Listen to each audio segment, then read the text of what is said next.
I'm president of all of us in LMDC Presser. Congress, why is it so important for you guys to show up and address the climate message? I mean, if you're not here, nobody is. Well, it's important because this is community. This is our community. We're losing people every day. We can see them in the past. But we're steadily losing people in this facility as well for reasons that can be stopped. Living conditions, health care. These are services that people need to stay alive in this jail. We've been talking about this issue for the last year, and here we are today discussing an officer, a corrections officer, that's bringing the drugs into the facility. What can they do? They The group here.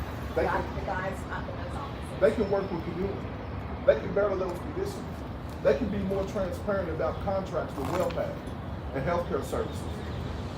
They can work with us. That's what we're here for. Why things you're needing healthcare like every human being in Louisville and not like ignoring their needs, not considering the needs. And Mr. Shabazz, have they ever spoken to you? Have you ever gotten an immediate? Yes, we've had several meetings. If I'm correct, we meet monthly with Director Collins. They are open to listen to us, but we need action, and we need action now. You mentioned Cynthia Kosman's case. You would just share, is this common in your opinion? Is this happening often? And why use that situation? By no, to me, I'm a person with lived experience with incarceration. I'm one of the first ones in this group to lift up that I believe that it was an inside job. I just did not believe that individuals that use drugs were the sole majority of the blame to bring drugs inside. I know how the system works. I've been in the system before. Again, I'm a person of lived experience. I know how that system inside of here works. So it's an example. To prove the work that we've been doing, we've been saying this. Somebody else, you have to be more transparent, and you have to let us know and let the community know that this is what's happening on the inside of this jail. Just recently, last week, this information was released to us, and we wanted to bring it to the public and let them know that we need to assist people that are residents inside of this facility. And we need to focus on the individuals that work here that could possibly be bringing drugs in. And as we see as of last week, that's a fact. Just one more for me, in your opinion, what is the solution to prevent contraband from getting inside contraband? There could be a lot of solutions. One of the things that we definitely need is better health care. We need better services all the way around and resources in this facility. I think overall resources and wraparound services are the answer to that, and getting people to what they need. I say all the time, homelessness should not be a crime. We have to stop arresting people for having mental breakdowns. That's not a crime. We have to stop arresting people for being homeless. That's not a crime. So that's going to be one of the first things that we have to focus on, is not arresting people. I worked for an organization before where I've bonded out people as little as $12.50 and $25. These are issues where those individuals they should not be incarcerated. If you have a failure to appear from 7 years ago, you should not be arrested and detained for that. You know, it's other ways and it's other means that we can take care of people in our community outside of always the solution being to arrest someone. Is there anything else in anybody's heart that we haven't? Ma'am?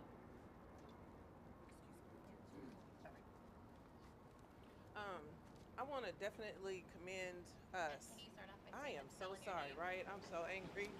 My name is Chanel Helm, Chanelle, Helm, HELM, strategic core lead organizer of Black Lives Matter Louisville, but I'm also the state consultant for Sister Song. And that's a reproductive justice organization, and I'll explain like why that's important in this moment.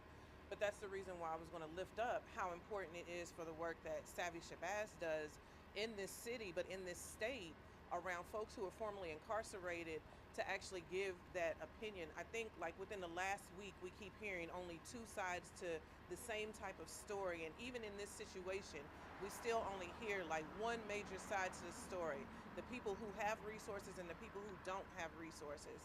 And in this situation, we still have the people who have resources. You asked about the people that run this facility. They're also connected to the people who run that building and who run this building and who run that building.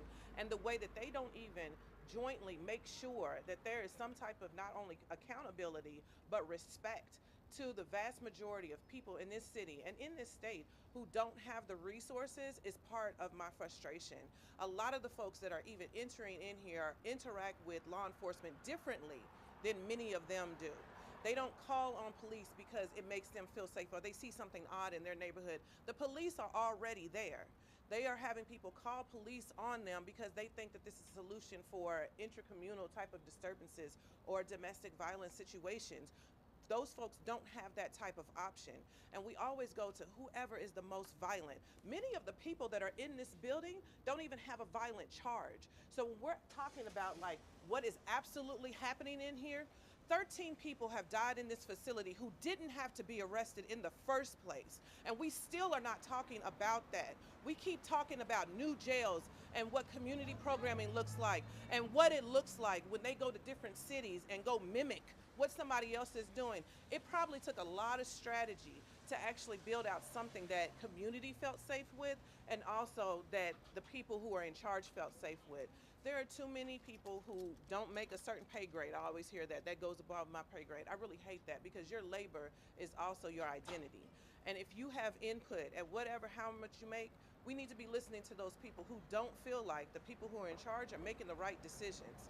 Now, I am very much upset too that like Savvy did mention this in the beginning with a large coalition of people that however these drugs are getting to these folks who are addicted had to come from somebody who can do that. And the arrest that we have seen take place at this location, I'm not laughing like it's laughable, but it has been a joke. We have watched pictures of somebody sneaking in to bring in drugs. We have heard of workers bringing in drugs. These are people who don't have either. These are people who are working for folks who have committed crimes, who are dying in this jail, who don't have their trials yet, who don't have it either. For this city, for this department, it's a larger message that is going on here, and there are several different action steps that we all need to take. There's a larger investigation that we are actually a very large group of people, from the ACLU to all of us or none to individuals who want to know what is actually happening here.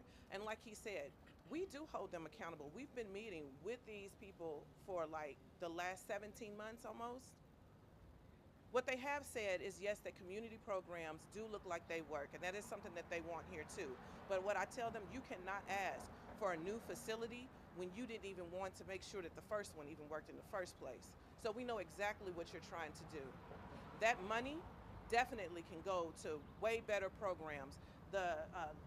Life coach, each one teach one, of someone who has actually been inside of prison and jail and making sure that folks understand their rights, getting their voting rights back.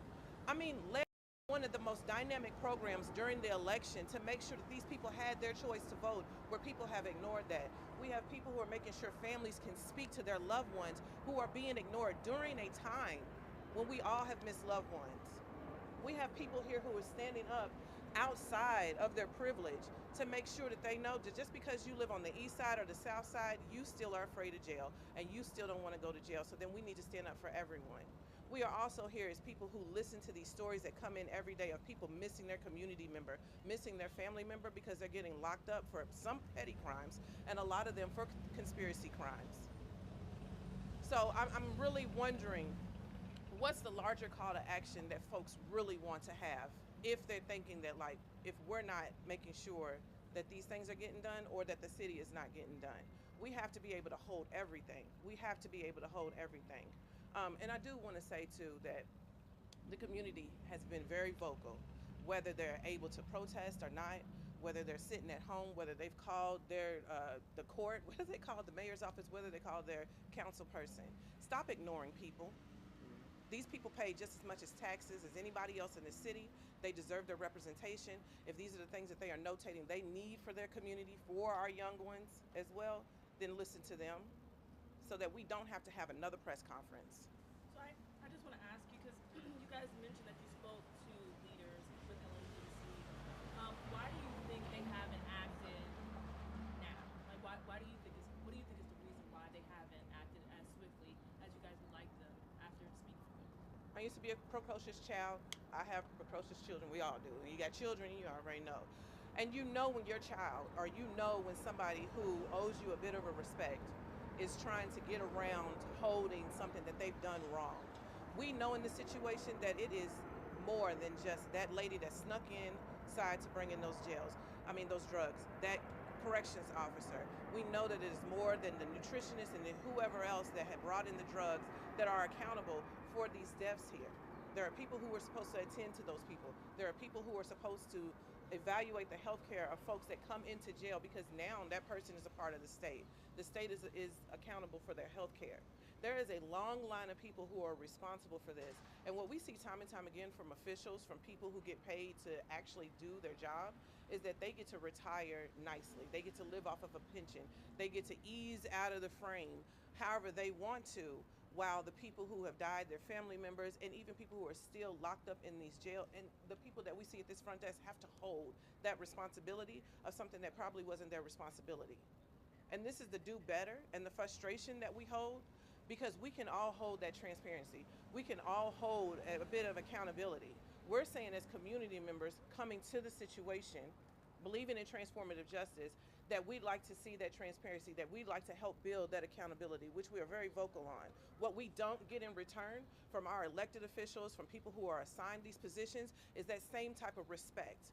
We get what they can give us. We get what they are allowing to give us. We've asked for a dashboard with this information so that everybody can see the numbers that are going on in the jail. If I'm responsible to pay taxes to help fund this, I want to know who's coming in here, what is happening, and why, and what those trends look like. I should be able to get that information because this is a public space and it should be public. We've made all those things public. We've made sure to shame people who've committed the crimes and who sit in the jail. We've made sure to shame people who are coming outside of jail and to do better with their life. Then I'm asking the people who get paid to oversee that to do better in their job. If I've got to pay my taxes to make sure that you do your work, then I want to be able to see what it is that you're doing. And I think that if we all don't hold them to that, it can't just be me. Let me get all the way for serious right now. It cannot just be me. It cannot just be Judy. It cannot just be Savvy. That's too much weight on somebody who's already been inside. That cannot be AB. That cannot be Becky. You know what I'm saying? We're taking time out of our day from our own work experiences to make sure that we're holding that accountability here too. That's y'all's job, but you are asking some very serious questions. I'm wondering from the larger communities, from the adjacent communities, and from communities who don't even like this entire situation, to have better input for our elected officials, for these folks who run this city. We have to be able to do that. It cannot only be up to activists and protesters. It cannot. And we do way more work than that. There is a new RFP that is coming out for the WealthPath contract that we have been investigating since this happened, because there is a direct line of healthcare that should have taken place when these people came in. It did not. There should have been protocols around the paperwork that takes place when a body comes into this building and leaves out of this building, whether in a body bag or in shackles to go to court, to go somewhere. We do not have the clarity on that. There are people who are in here whose information is wrong, and they are sitting in jail for longer periods of time without trials, and that is damn near illegal. There are people on bonds that are astronomical, that they'll never make in their entire lifetime, and they are being held on that. So you're saying the price of this person's life is a certain amount, but to fund their communities is nil, is nothing. That's fascism. Yeah, you absolutely I can. think lack of transparency is a huge issue. We worked hard to get the information about the health contract. We had to do open records. We weren't given that information. We weren't given the information. The information isn't public about the health care in the jail. You have to get open records, and they take too long, and we know they're behind. So we spend a lot of time just trying to figure out what's going on. And that's why you all are really important too. And there needs to be more responsibility of reporting on the conditions in the jail. So I don't know if you've all done the tours. I think Director Collins is good at doing that. So there's just not public focus. I think the dashboard will help because I think as many as 80% of the people in jail are awaiting trial. But we will know that when we have the information that they give us. But it's taken 10 years to get that dashboard. I asked for a dashboard in 2009. What's your name? Oh.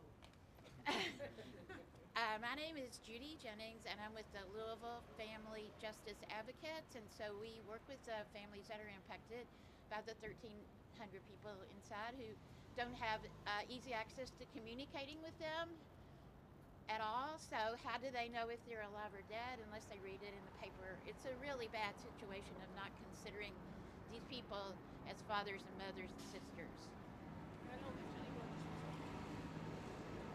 Hello, my name is Carolyn Marie Wilson, and operations are operations, and it's very difficult to maintain integrity in a situation when values have been compromised. And so all this is going on because the good officers are turning the other side and letting the bad officers get away with stuff. It's an internal problem. All this is going on because people on the inside aren't stepping up. You got to step up. I used to be a correction officer. I knew who the bad ones were, and I got rid of them. And that's what needs to happen. You got to get rid of the bad ones, and we can move forward. But unless it's corrected on the inside, can't say pissing in the wind, but that's what we're doing, pissing in the wind. I apologize, no disrespect, but integrity has been compromised. And all this is going on because of some people are allowing a few people to get away with some bad things, and it's causing death because somebody's pockets are getting lined. Stand up. Stand up. Are you able to just share what are some of the things you saw as a corrections officer during your time? I used to work for River City. I was supervisor of the year. In the jail, in the jail, when the officer calls for backup, you know what's going on. You get up there, you cause the good ones, you gotta rush up there and try to figure out what's going on. But you know who's bringing in the contraband? You know when it's coming in, when radios go off, channels get switched, all that old ignorant stuff. Stand up.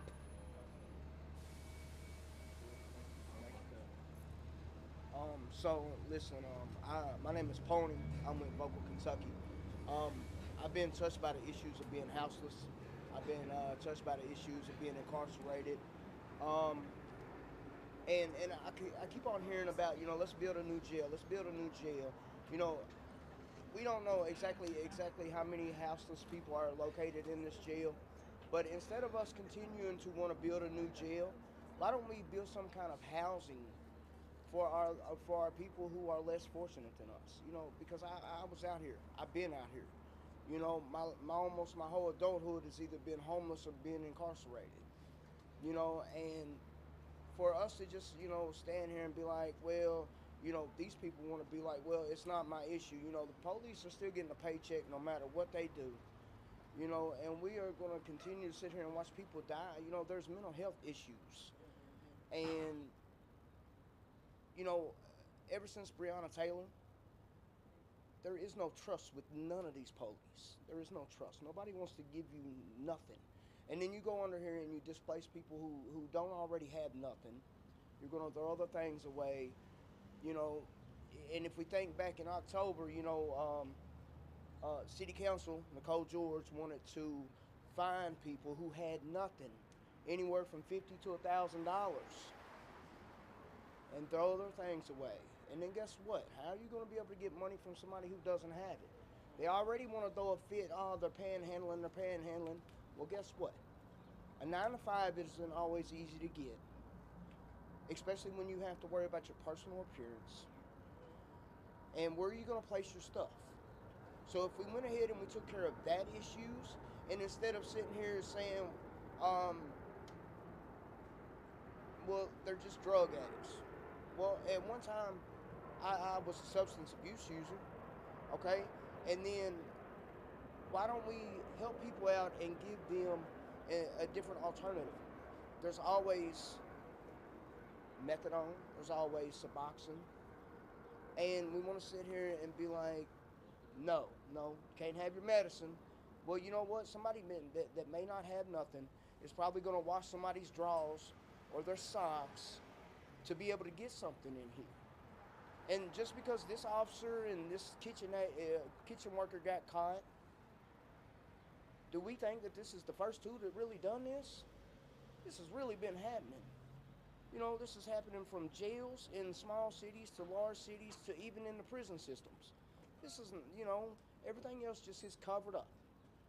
Nobody wants to talk about the real issues that we're really having, that 13 people should not be dead right now. They shouldn't be. There shouldn't be grieving families. There shouldn't be kids without fathers. There shouldn't be kids without mothers. And I just think that instead of wanting to build something new, let's build something new to be able to place people that need somewhere to go instead of jail. Because the more space you got, the more people you need to fill it up. Thank you.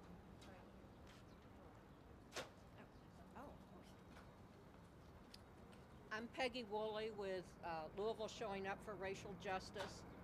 And I think one of the big issues, so many people who are affected in jail and obviously homelessness are the people who don't have resources. Until the people who have resources, the people who can influence the power brokers, step up and say this is not right, we have to make changes, we have to make systemic changes. It's just such an uphill battle. And so, it's up to the people who can wield their influence to make a stand. As Carolyn said, step up. Thank you. So just so I won't, I guess, misspeak when I put the story together, basically you all are saying before there's a new facility, they need to fix what's inside first. Exactly. I think what everybody is actually saying is just what she just said, systemic changes. And sometimes we use certain words and we just keep running them along. Systemic changes doesn't mean just reform. Reform is just like, oh, that's bad, let's make a new piece of paper, or let's amend this law or whatever. We're talking about what is something drastically different, drastically new that can take place. To be clear, these problems with law enforcement and this entire system, because they all move together, the courts, the ordinances, the jail, all of that moves together every day. They don't move together well, just like our communities don't move together well. And I'm a political science major. If I know that I have a disjunct in one part of my system, just like a chain, I'm gonna have a disjunct in another part of my system, and it's gonna become dysfunctional. That's what we're looking at. We're looking at cute press releases and cute articles in the paper and making sure that this one side that has resources is able to name all the things that are wrong, while the people who don't have resources have to pull nail and teeth to even be heard while they're doing the work, while they're creating this new system. A different world is very much abundant. And every day we have to pull that. If the last 3 years didn't tell us that, while we saw our resources just go to waste, and now in that same sense, we're watching city officials tell us without greater input from their community what they can do with the money that's supposed to go to community to repair a deep harm of pandemic failure. Some of the reason why many of these people are even in jail. I'm listening to these stories and I hear them and I can understand what they're talking about, regardless of how they entered the system differently. One was a worker, one was a recipient of the services. Those services are not adequate for anybody's well-being.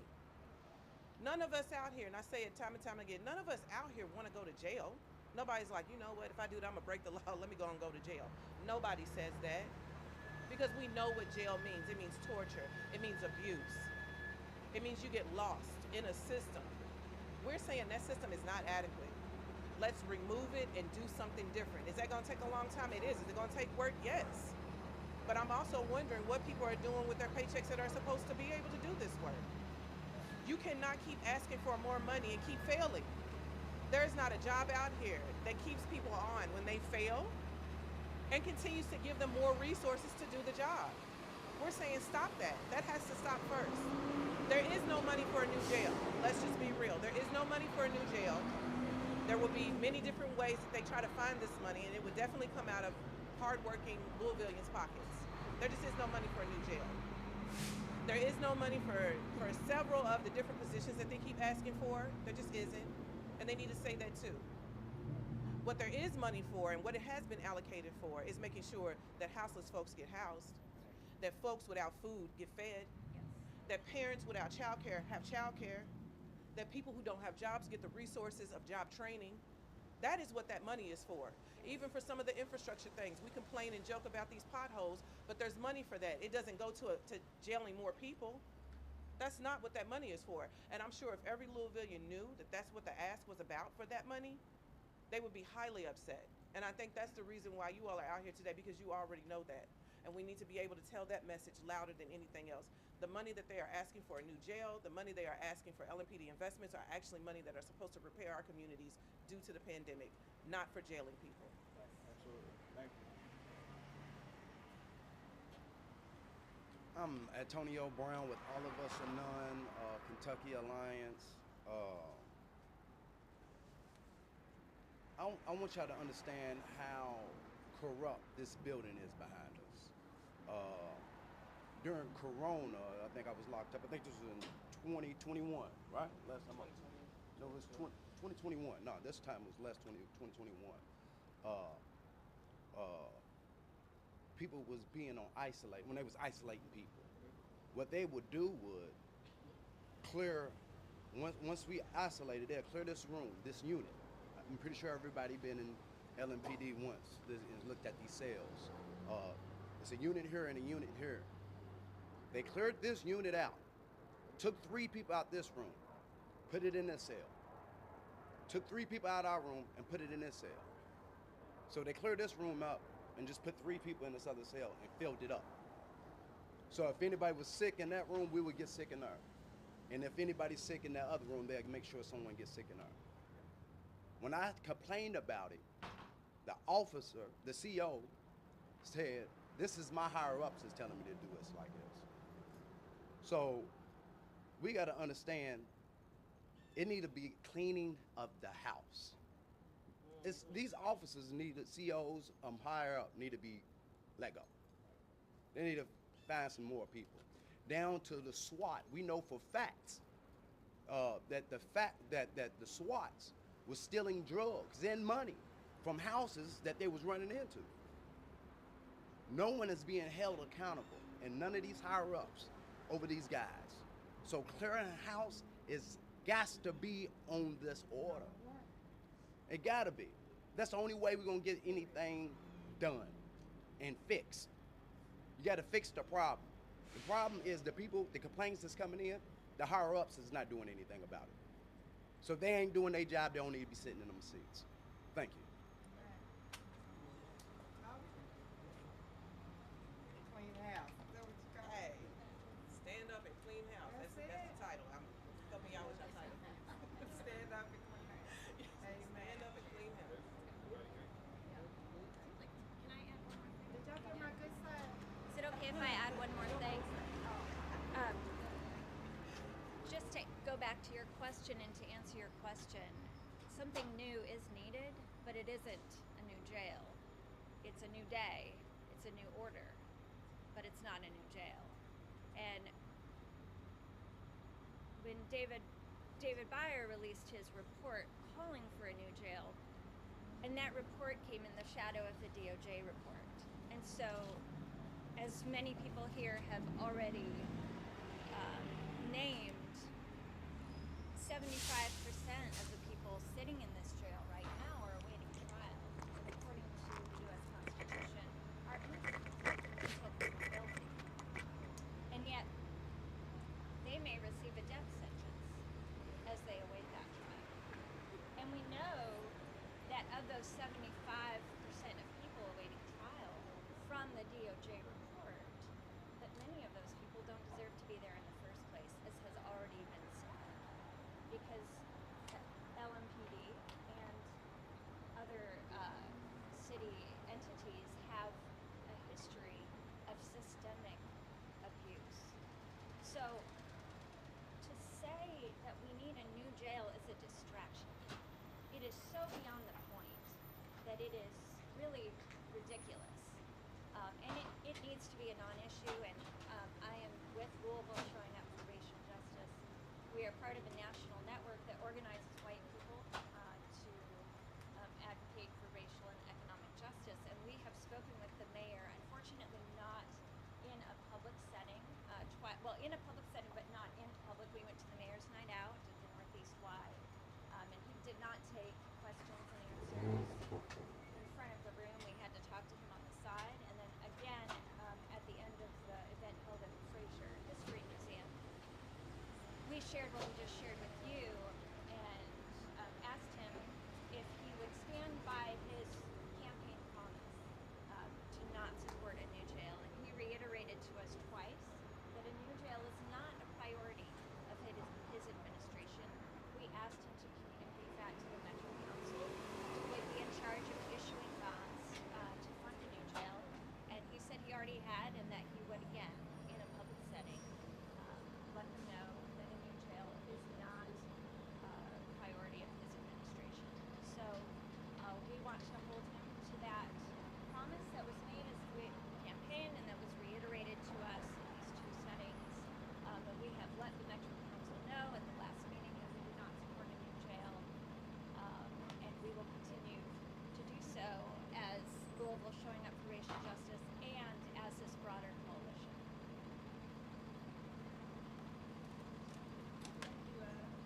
If you do nothing else, If you do nothing else. Do nothing else. If you do nothing else. If you do nothing else, If you do nothing else. if you do nothing else, stay live.